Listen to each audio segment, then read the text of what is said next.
செல்வமெல்லாம் போனாலும் ஏழையானாலும் உள்ளத்தில் நீ இருக்க துன்பமில்லையே.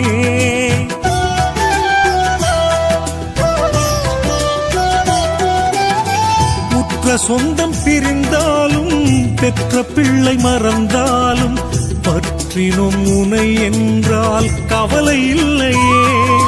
வற்றா உந்தன் அன்பே குற்றம் குறைகள் நீக்கும். மற்றொரு ஜென்மம் என்றால் நல்லோர் உறவில் சேர்க்கும். உன் பின்னால் நடந்தோர்க்கு தன்னால் காரியங்கள் நடந்தேறி வாழ்வினிலே வசந்தம் வந்திடுமே. குருவுக்கும் மேலான தெய்வமில்லை.